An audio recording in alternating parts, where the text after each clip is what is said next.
Good morning, afternoon, or evening. My name is Nick Shepard. I have the honor of serving as one of the pastors here at Covenant Methodist Church in Dothan, Alabama, and this is Sarah Francis Ministry intern here at Covenant. lovely. Yeah. 2 weeks in a row, we get to hang out. Yeah, it's great. It's a good time. We are here today to wrap up our series. I'm going to say it wrong. Munificence, I believe, was the wild word that Kyle chose for this. Yeah. Have we defined that word yet? Anybody? Oh, hey, Alan. Alan's here too, by the way. I don't know if he's on mic. Alan, to your knowledge, have we actually defined that word in the series yet? Podcast or on stage? I don't believe, but I can. I got it. Munificence refers to the quality of being extremely generous, lavish, or liberal in giving, often associated with wealthy individuals or significant, bountiful gifts. So the whole series thus far has been God's generosity towards us. And how do we live in light of that? How do we receive it? How do we respond to it? Before we get into today's content, not in our plan, Sarah, as you've been listening to the sermon so far, what's just something that's caught your attention? Something that's stuck in your teeth as you've been walking through this series together with us? Something that's been on my mind through this series is just Kyle's way of just being straight out there. What needs to be said needs to be said. And so like if we're talking about giving, it cuts straight to the heart of this needs to be done. So with my own sermon style, I'm working on just being straight with the truth and not beating around the bush. And so for him, just tackling the harder subjects that a lot of people might find touchy, he's just straight out there saying it. And I really appreciate that. So when it comes to generosity, he's like, give it your all, because that's what Acts tells us to do. And it's so true. It's like, literally give it your all. There's nothing to hold back. Yeah. So that's what I've taken from it. And one of the things I really appreciate about Kyle and Bobby, it's their ability to do that and retain their voice in the sense of like still being gentle. Like I don't want to say like iron fist, velvet glove, but in the sense of there is a strength in communicating the truth in love. Mm-hmm. I think a lot of times we get scared that if we walk into those hard conversations or, oh, this can make somebody uncomfortable, that we're going to go too far. Yeah. And I think they've hit that balance really well. I agree. I really like, and we're going to get into this a little today, I think, but I really like the idea and the way this is framed of God is generous. In Christ, we are being restored to be like the God who made us and bear his image. Mm-hmm. Great. Now, how do we live that out? It's a very, I won't say simple, right? Yeah. But the idea that like, all right, we're God's kids. We're called to be like our Father. This is who he is. Let's figure it out. Yeah. It makes a lot of sense. Okay, so Kyle has given us some stuff to talk through today. Let's start here. What is the most extravagant gift you have ever seen somebody give? What comes to mind for you here? So I heard a story, and I know it's a true story because it's a story of a good Christian family, and they had 7 kids and didn't have enough money for a car or anything like that. They had just moved here from like Australia or somewhere like that. And another family gave them a 12-passenger van. Speak a little more into the mic. So says Alan. 12-passenger, I'll start over. So, family that just moved here from Australia, a good Christian family, just joined a church, and they didn't have enough money for a car.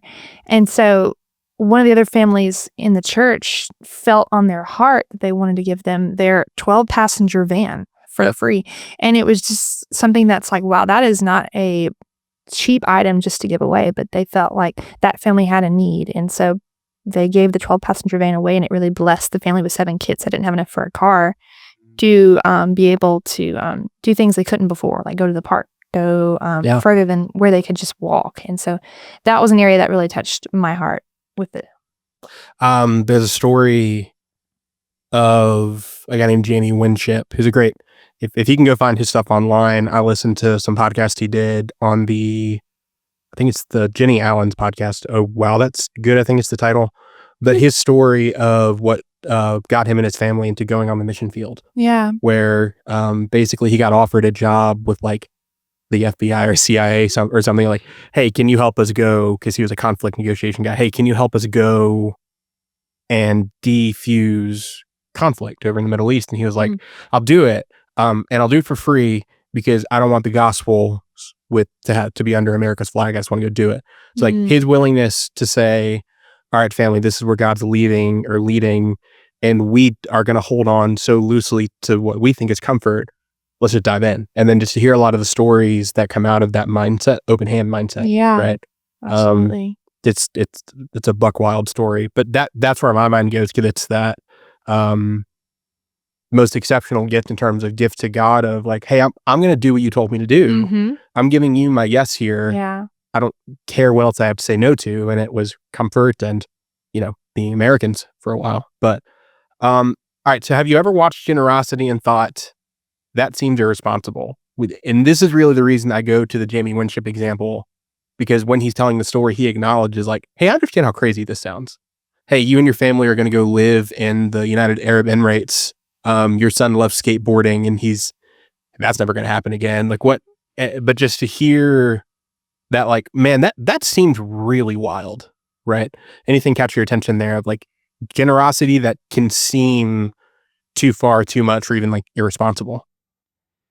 So something that really resonates in my mind with this is just like the idea of like mission work, going full-time overseas. It, for a lot of people, can seem crazy or irresponsible, however you want to put it. And so like seeing their level of faith and their level of sacrifice is crazy to someone who doesn't believe in Jesus, crazy to someone who doesn't understand that, because they sold a lot of what they have here to go live overseas for 2 to 3 years, and a lot of times to go spread the gospel, and their kids have to pay for that, and they have to pay for that. And it's just like, man, we could get so much inspiration and guidance from people who have really taken that step of faith. And I know that we're not all called to that, but just the idea of like being called overseas in mission work is really inspiring and something that we should look more into as well.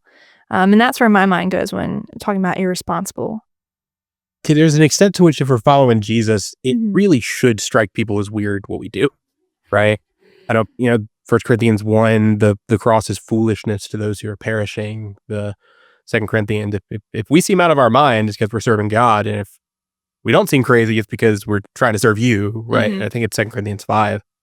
But you brought something out there of generationally, right? Yeah. Of that is, you are around a lot of young people hearing these stories, it just kind of seems alien to them. And I experienced that too. I think there's something about the social media generation. I really believe that I think my birth year, 1997, I think we were one of the first years that grew up most of our development with touchscreens and internet access. And I think that's part of it. I think that's because we have this mainlined, we can go get whatever we want, whatever information, buy whatever we want. I think that's why this is harder to swallow for a lot of us, and even more so for you guys, right? Yeah. So this idea of extravagance, when do you think generosity goes too far, or where is that line, do you think? And we're gonna synthesize some of these questions here. When does generosity cross the line into extravagance? How do we reckon with this idea of like generosity versus recklessness? Like, because at some level, to be responsible and wise and to care about the stuff that God has told us to care about, there is a thing of like, all right, Jesus, you said my primary role is to take care of my kids, right? And different people have different assignments. So how do we, I don't know, what do you think about kind of puzzling that out?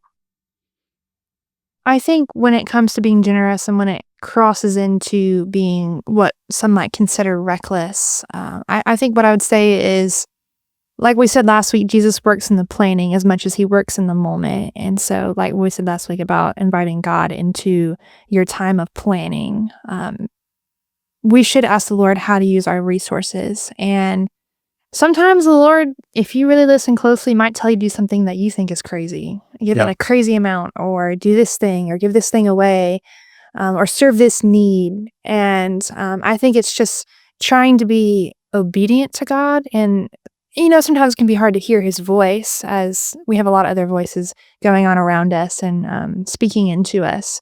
And so with that, just really trying to discern when we need to be extravagant with our gift giving and it might seem reckless to other people, and when we need to pour into a specific area that God has called us to, whether that be our children or our church or you can fill in the blank there. But yeah, just trying to listen to God's voice and discern what that looks like. Yeah, because it's not about, it strikes me that it seems to be less about zeroing out your bank account and more about, God, what is it that you want? I want that too. Yeah. Right. So, and I think this is a fun thing. Do you think that churches tend to soft pedal it and say, hey, it's about being safe, or do you think there are churches out there that are really pitching this more radical version of generosity? Really depends on the church and the denomination, because it can vastly change. Someone who's been a college student for 3 years and done a lot of church shopping in different areas before, landing into Wesleyanism, I've seen churches be very conservative, and I've seen churches get up on that pulpit and say things of like, give everything. Yeah. And so I think if we're being biblical and we go to Acts 2:42, it talks a lot about selling what you have to give to the need. And it's really talking about that generous heart. And so I think if we're being biblical, we do need to give more than what is comfortable, give until it hurts sometimes. Yeah. Now, seeing that played out can look differently in a lot of different areas. But if we are being truly biblical in the New Testament, because we say that we're a New Testament church, we're an Old Testament church. But yeah, of course. Acts 2:42, I'm trying to think. It says, they devoted themselves to the apostles' teaching and to fellowship, to the breaking of bread and to prayer. Everyone was filled with awe at the many wonders and signs performed by the apostles. All the believers were together and had everything in common. They sold property and possessions to give to anyone who had need. I think part of this idea, we're using this word extravagant here, and I think that maybe part of this for a listener is there's actually two axes to that. One is the amount of generosity. The other is the public versus private too. I think, because later in this passage, I'm thinking about Barnabas, who one of the first times he appears, he is publicly giving his fields. Like, hey, I want to joyfully offer this as worship. But there's a tension between that and Sermon on the Mount, where Jesus says, when you give, don't let your left hand know what your right hand's doing. Right. Where Jesus is addressing a specific problem. But I think that's an aspect of this too. It's when we're wrestling with what does it mean to be extravagantly generous, I think for each person, I think Jesus wants to lead us into this because he's wise. He knows where each of us are at, what each of us need. I think part of it is like, hey, how private is this going to be versus publicly as a testament of faith, saying, Jesus, yeah, of course, we trust you. We love you. We want to give you everything we have and lead the way and model what that looks like. Because I grew up in an environment where generosity was a big thing. Not just with money, but my grandparent, it's a beautiful story. My mom's parents adopting 4 kids. They didn't have to otherwise, building a business, going to the mat to provide for them and their grandkids. And just, it's a key part of the family DNA. Yeah. Right? That's been modeled for me. And it's not easier, but I can imagine this feels even crazier to somebody who doesn't have that context at all. Hasn't seen that. Let's move forward here to John 12, which Kyle has some notes for us here. I don't remember if this passage came up on Sunday. Do you remember if it came up on Sunday or if this is a side assignment? I remember hearing Proverbs. I remember hearing some Psalms. So, we didn't get into John 12. We only got into 2 Corinthians and Acts and things like that. So no. Okay, so I'm going to recap the story a little bit. Yeah. If that's all right. So this is John chapter 12. About half of the book of John is focused into Holy Week. This is that turn. Yeah. Where it's Jesus and his disciples this is actually, I think, the beginning of Holy Week. Okay, this is the last thing that John says before the triumphal entry, where Jesus goes into Jerusalem. This woman comes in and breaks this jar of expensive perfume, for perfume basically. Yeah. And in the same way that jewelry may be one of those things that you pass down to your kids, and or real estate, hey, this is something that is valuable, that is a physical representation of family wealth, right? It's an heirloom.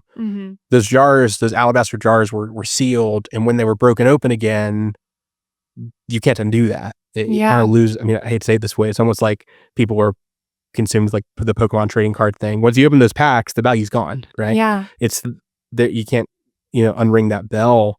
But she comes in and breaks it open and anoints his feet and wipes his feet with her hair, and the whole house is filled with the fragrance of perfume. And then Judas comes around and says, "Hey, Jesus, we could have sold that and given it to the poor," right?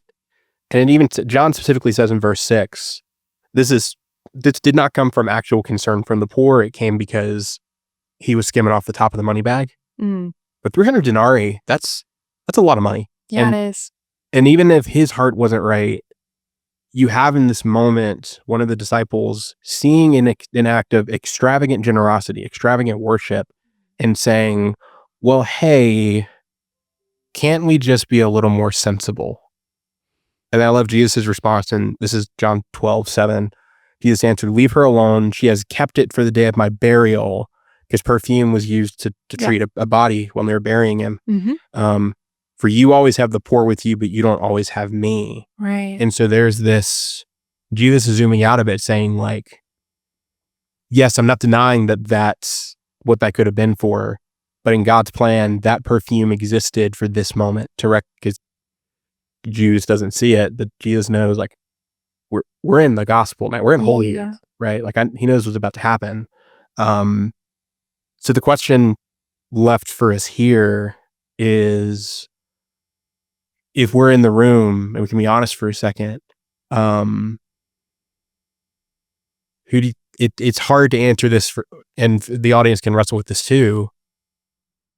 Who would you sound like if you were in the room? Right? Yeah. It's hard. I would be the practical person. I really would. I think a lot of like the critical minds is like, man, this can be used in so much more of like an efficient manner. More people can be reached and all the things. So it definitely convicted me when I read this story over again, and I was like, oh man, I definitely would have been Judas in that moment. Not a thief by any means, but like saying that this could be more efficient. But Mary is completely right that she's in the moment and that she's here to worship the one true and living God. And she recognizes that. She says, he's here. Let me do what I can right now to worship you. And that's what she's doing. And so she's leading from her heart, and it's beautiful to see. And there's moments to fully plan it out and to give that way. But there's also moments of, this is right in front of me. Let me serve God in this way. Yeah, almost like the Ruth idea. What's that very famous line from, not Ruth, Esther, that like, have you considered that you're made for such a time as this? Yes. Is this the, like, hey, you're looking forward for the moment to come. Could we have more money for that moment? Have you considered that this is the moment for this, right? Goodness, yes. Yeah. And so I don't know, I'm interested. I think that, if we're being really honest, if I was in the room, I don't know if I would have the bravery to correct Jesus in this moment. Actually, quick sidebar. I think it's really interesting that Jesus talks about his own death so much. And it goes over the disciples' heads like so many times. I know, because they don't know what we know, but well, not only that, like, it's striking how many times Jesus will say, I think it's after the transfiguration, or maybe it's after. I think it's after Jesus asks, "Who does everybody say I am? Who do you say that I am?" Peter is the first one to really say, I think you're the Messiah. I could be wrong. I think the rest of that is, and then Jesus started talking to them about what was to come, including his death, right? Is this woman just like so impacted by Jesus that she's, I gotta do an expensive thing. I'm really curious if she's heard Jesus talk and been like, oh, he's gonna die. Like, is she tuned into this moment in a way that Judas just isn't, and that other disciples really aren't? If my moment of transparency here is, it's striking me that like she sees what this moment is, Judas doesn't. I'm really struck by, I think my concern, I'd like to think it would come from a genuine place of, couldn't that help the poor? Just who I can be and in my sin nature. I think it would have been, Jesus, do you understand how this is going to look? It's, do you understand that we're going to look irresponsible? The image aspect would be a temptation to go to for me. But if there's ever a story of somebody saying, I don't care what I look like, I'm worshiping Jesus, it's this woman. Yeah. Right? So It's Mary. you're talking about those conviction points. For me, it's like, all right, can we get so concerned about keeping an image, keeping a mask, keeping a reputation, that when the moment comes of significance to the larger story God is telling, are we going to miss it because we're afraid? Right. Or, in Judas's case, want to stay in control, whichever way that slices, right? And one of the questions here is like, hey, is it possible Judas sounded reasonable? I think in the moment he did. I mean, Jesus knows his heart. At least John, writing this on the back end, knows what is, where his heart's at. But I don't know. This is not an easy moment. This is one of those weird, like a moral dilemma almost. Yeah, it's like, all right, what do we value? And this is fully off track. I think there's something to be said here for, you see a lot of organizations, even churches, where you see people get really hurt because people start valuing the organization over the individual. Yeah. Like churches, I've never signed an NDA to work at a church, and I don't know of anybody here that has, who are like, oh, well, or like if a famous minister does something dumb, well, we have to hide it because of his reputation of future ministry, versus like, well, actually, no, there's a moment here that you're overlooking. Right. Because you're afraid and you want to keep your image up. Judas just wanted to keep making money. So I'm kind of in the next section here. So fear and scarcity. I don't think we're far off from, we're going to move through this at a bit of a clip, I think. So we're seeing somebody in the figure of Mary stretched in her giving, really giving away not only that monetary resource, but also her dignity, her time, her reputation. There's really nothing held back here. I know I kind of just talked into like image, like in general, as we zoom out from Mary and think more about like the kind of generosity that stretches us. What kind of fears do you rise up in you, or do you think could come out for somebody just in general? From that situation? In that situation, I'm more talking like, yes, as an example, but more the category of generosity that really stretches you, and that where you're really putting something on the line and is costing you big time. Like, what do we get afraid of, or what could people get afraid of? This is question 10, by the way. Yeah. I think people are really afraid of how it's going to change their lifestyle. I think like, what are they going to have to give up and change in their own lives to give to the degree of being lavish and being something that would go beyond the normal limits of what someone would consider giving. They're going to have to make sacrifices. And I think that's a big stretch of like, I'm going to give more because I feel led to give more, but now maybe I can't go out to eat as much, or I can't go on this vacation, or I can't do these things that I originally planned for, but that's okay because I'm serving the Lord and this is where I feel led. But yeah, I would just say the lifestyle is the biggest thing of being stretched, in my opinion. Yeah. I think lifestyle stretch and also like relational stretch. Yeah. Right? There are probably people this woman was related to who wasn't really happy, especially in that honor shame culture. It'll cost you reputation with some people. Right? And we kind of skipped over this, but in these kind of big swing generosity moments, there's always a critic in the room. There's always, not always a Judas, because that's overstating it, but there is that person who is gifted logistically to think about like administratively, and they're like, hey, are we sure this is smart? What are we doing? So I want to zoom forward a little more, because I know we got to wrap up here shortly. So let's zoom ahead to, we've talked about our experience and Mary's experience and Judas' experience of being in the room when that moment of big generosity comes. Somebody takes that big swing, and we're left wrestling with, our own fears. It kind of makes us feel called out a bit, because like, oh, I'm not doing that. Mm-hmm. We've gotten into that. Let's going down to kind of question 14. Would you describe God as measured and playing it safe or extravagant? Extravagant. I can use the example of what about dying on a cross makes you think that is measured by any means? Yeah. He did not hold back when he gave his life on that cross for our sins before we even understood what that was. Yeah. And before we did anything. And so if you're talking about using the Jesus model, this is the Jesus model. Yeah. To truly give as much as he is asking you to give. And sometimes that is very extravagant. Sometimes it might be just the normal amount, as one might say. But like, if you're using the Jesus model, all or nothing. Yeah. So there's not an in between. No. Right? And that's sobering to an extent, but there also is I think a lot about like the disciples and that storm, and Jesus comes walking up and they're like, it's a ghost, but it's the walk on water story. Yeah. Where Peter, like what I'm thinking about here is, I feel like the challenge of Jesus is very similar to what Peter experienced. Because I wholeheartedly believe that Peter says, Lord, can I join you out there on the waves? Because he's the only one in the boat that realizes that the boat may not make it through the storm. Mm-hmm. Right? He's like, I actually don't know if I'm safe in this boat.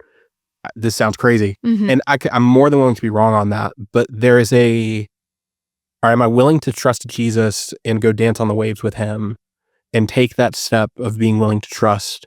Or am I going to hold on to the shaky thing that may get me through it and I can say I feel comfortable? Or am I willing to take the big swing and say yes and step into walking in step with Jesus, trusting that what I actually need, he will give? That word need is pulling a lot of weight in that sentence.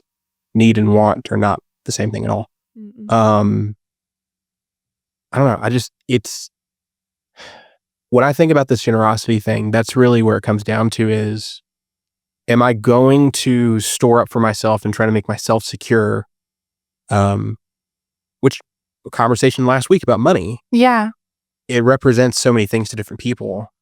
Or am I willing to say, even if it means hopping on a wave with you, or wiping Jesus's feet with my hair, whatever it is that God's actually saying, hey, will you meet me here? Yeah. Am I willing to step in and really wrestle with the fact that he promises to take care of me when I do? Actually, he promises to take care of me always. Right. And I think that's really at the heart of what's happening here in this whole conversation. I'm trying to figure out where we're going to go next here. I think we're near needing to wrap this up for a few reasons, just logistically in our day. So we have this idea of John 3:16, for God so loved the world that he gave his only son. Mm-hmm. Like, speak about it extravagantly. We gloss over that. Like, yes, the Father gave Jesus, but he also sent Jesus knowing what he would go through, knowing the hardship, the mocking, the scorn. Hey, I'm giving you my son and I know you're going to kill him. Right. God doesn't give in half measures. No. Right? So now we're left wrestling with, what does it mean for us to not just simply, how do I give as much as God? Because that's not possible. No, we have a role to play. Yeah. Yeah. There is in God's plan, however you conceptualize that, there is an assigned amount of generosity that God's calling us to. Yes, it's a virtue. Yes, we always want to be patient and want to be as patient as we possibly can be. But like, Jesus knows the amount of patience that he actually wants you to be today. Mm-hmm. And it's realistic, right? So what does it mean to pursue generosity? And rather than saying, yes, generosity is a virtue, I want to be as generous as possible, which we can pursue and ask the Holy Spirit for. But really lean into, hey, Lord, I believe that there is an opportunity that you're putting in front of me today. I don't want to miss it. Right. And I think that's where Mary was in the story, Mary and Judas, is she was in the moment. because she didn't know what tomorrow looked like. We don't know what tomorrow looks like. As mercies are new every morning, as we say. And that's true. And so truly living in the moment and seeing that like the Lord does have us, like the Lord has us. And so we need to open our eyes and open our ears to see where that is leading us in the day, day by day. Not saying that trust funds are bad by any means. I think there's a place for that and all the things, but also just like not holding back with love. So no, 100%. And I'll be straight up, but I have the education I have because my grandparents were willing to put in the work to be generous to me. Yeah. Right. Like I know some people would probably be pretty like weird about saying that. I want to honor that. I want to honor the way that I've experienced God's provision through them. And that's meant saying no to a lot of other things. Yeah. Right? But here I am, and I wouldn't be sitting here if they hadn't. Right. So what does it mean to discern between and figure out, and this isn't on here, all right, Jesus, where do you want my heart, my attention, my generosity? Like, I don't know. And I've been running this route in a lot of areas for a lot of reasons. This is my word for the year, cultivating that awareness, right? It's like, how do we go about cultivating that awareness of, all right, Jesus, where do you want that attention to be? Where do you want that generosity to be? I'm curious. Yeah, we're going to wrap on that question probably because we both got to get to a meeting here in a second. But any thoughts there? You're saying that your word for the year is awareness, and you're saying that you're asking God how you can be aware in the moment. Yeah. How do we, like Mary, the moment comes, we realize, let's go. Because that doesn't happen by accident. No. Because even Judas, the guy who walked with Jesus for years, and the other disciples, it went straight over their heads. Right. Right? At least with Judas. But I don't know. Yeah, I think part of the generosity is seeing the moment when it comes. Right? So I don't know. I'm curious if you have any thoughts on how do we go about leaning in and wanting to hear? I think a lot of that is, and I'm going to go backtrack a little bit with like, it starts with quiet time. Like to learn to hear God's voice is to learn to sit and to listen for God's voice. And that takes time and sacrifice of your time every day. And so doing the work beforehand of being in scripture and being in prayer on a daily basis can help you discern the way that God speaks to you. And so when you're in the moment, you then know, okay, this is the Lord, or I think this is the Lord, or I have a feeling this is the Lord. And so I'm going to act upon it because I have an idea that this is the Lord. And a lot of times that's all it is. We have that little push, and we may not know everything, but we know that, oh, this feels like it's the Lord, and stepping from there. Yeah. Because a lot of people struggle with that. A lot of people are like, oh, it's an intrusive thought. Oh, it's something else. Oh, it's prompted by this person, or you can fill in the blank there. But doing the work beforehand, but also knowing that you can't do too much good. You know, like even if you're not even sure, like you can't do too much good. And so even if you're like, I don't know if this is from the Lord, what's the good thing? Do it. Yeah. It's going to bless somebody, and make sure that they know that like you are a follower of Jesus, that this isn't just something that you're doing it because Jesus did it first, and because I want to give with a joyous heart, and just seeing their need be met and their joy come from that, and you can rejoice with them. And so those are my thoughts on it. But so it almost sounds what I at least a sub thing of what I hear you say is like, if the question comes, should I do this or not? It almost sounds like part of what I hear you saying is we more should be asking ourselves, why not? Yeah. Right? Or we're free in Christ. He's got our back. So I would absolutely agree and err towards the side of being stretched. Because if trusting Jesus enough to be stretched isn't what we're here to do, it's the whole thing. Yeah. Right? Listen, Sarah. Wow. Sarah, thank you so much for your time. Thank you to Alan and Ron on the tech end of things. This podcast is on this feed. You can catch our Sunday services every Monday morning, and then Table Talk every week Thursday. I've been told specifically at 5 a.m. if you want to listen for your morning commute. It's 5 a.m. If not, still happy Thursday whenever you're listening to it. Or happy Friday, you know? Yes. Friday, Saturday. At any point in the far future that we're flinging this down as if Superman from Krypton. Just throwing it out there, seeing where it goes. Yay. Happy day. Listen, my name's Nick Shepard, and this is Sarah Francis. Thank you so much for your time, and I hope you have a blessed day.